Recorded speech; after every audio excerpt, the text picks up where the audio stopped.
নমস্কার বন্ধুরা, আজকে আমি তোমাদের সামনে খুব সাধারণ একটা রেসিপি নিয়ে চলে এসেছি। শিক পালং আলু বেগুন দিয়ে ডাঁটা চচ্চড়ি। এই শিক পালং আলু বেগুন দিয়ে ডাঁটা চচ্চড়ি কেমনভাবে রান্না করি তোমরা দেখতে থাকো, আর কমেন্ট বক্সে কমেন্ট করে জানিও কেমন লাগলো রেসিপিটা। দেখো, এখানে আমি নিয়ে নিয়েছি শিক পালং আমার বাড়ির গাছের, আর এটাতে নিয়ে নিয়েছি সিম কেটে নিয়েছি, বেগুন কেটে নিয়েছি, আলু কেটে নিয়েছি। তাহলে দেখতে থাকো কেমন হয় রান্নাটা।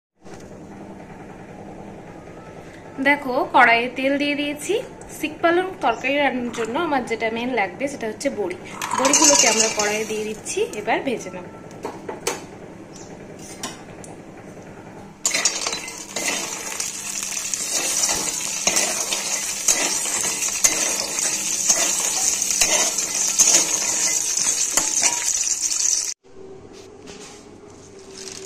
দেখো, শিক পালংগুলো আমরা কেটে নিয়েছি, আর তার সাথে নিয়ে নিয়েছি শিম, বেগুন, টমেটো, আলু। তাহলে শিক পালংয়ে ডাঁটা চচ্চড়ি কেমন করি দেখ। কড়াইয়ে দিয়ে দিয়েছি সরষের তেল, ফোড়ন হিসেবে ব্যবহার করছি শুকনো লঙ্কা, আর দিয়ে দিচ্ছি 5 ফোড়ন, আর দেব 2 কাঁচা লঙ্কা।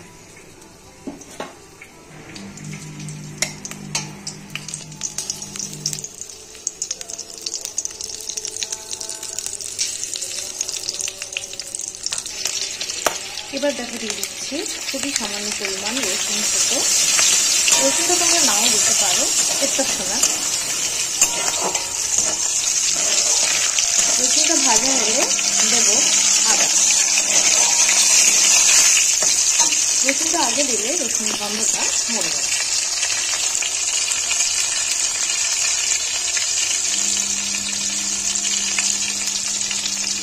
এবার দিচ্ছি আদা।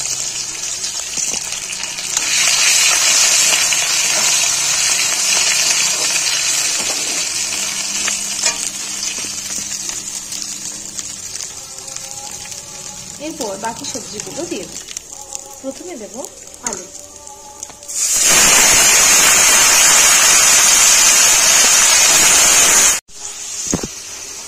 দেখো, আলুটা ভাজা ভাজা হয়ে এসছে।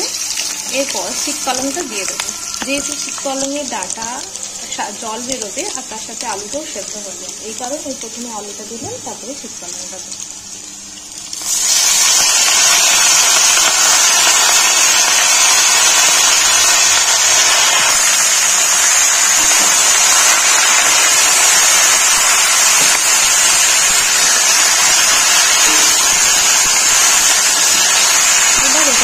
সামান্য পরিমাণ লবণ আর হলুদ।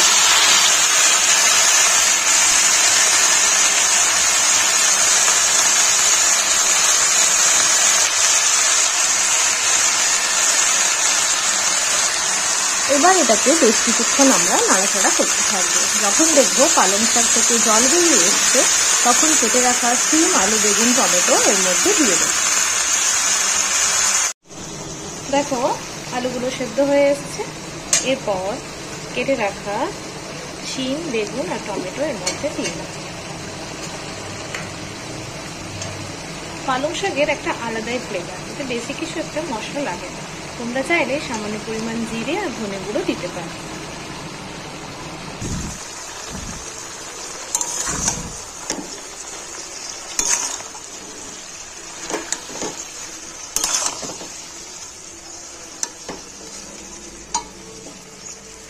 এবার এটাকে বেশ কিছুক্ষণ নাড়াচাড়া করে এতে সামান্য পরিমাণ জিরে গুঁড়ো আর ধনে গুঁড়ো দিয়ে আর বড়ি দিয়ে নামিয়ে নেব। হয়ে যাবে এটা একটা পালং শাকের চচ্চড়ি। তোমরা চাইলে রসুনটাকে স্কিপ করে নিরামিষ দিনেও এই রেসিপিটা বানাতে পারো। আর যারা যারা এখন আমার চ্যানেলটিকে লাইক, শেয়ার, সাবস্ক্রাইব করোনি, তারা জলদি আমার চ্যানেলটিকে লাইক, শেয়ার, সাবস্ক্রাইব করে দিও।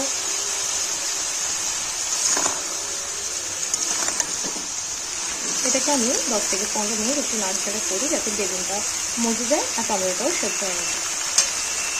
দেখো, সামান্য পরিমাণ চিনি আমি এতে অ্যাড করব। দেখো, সিম, আলু, বেগুন সবই সেদ্ধ হয়ে গেছে। এরপর বড়িগুলো দিয়ে দিচ্ছি। নামানোর আগে সামান্য পরিমাণ জিরে, ধনে গুঁড়ো আর পরিমাণ মতো লবণটা ঠিক আছে কিনা দিয়ে নামিয়ে।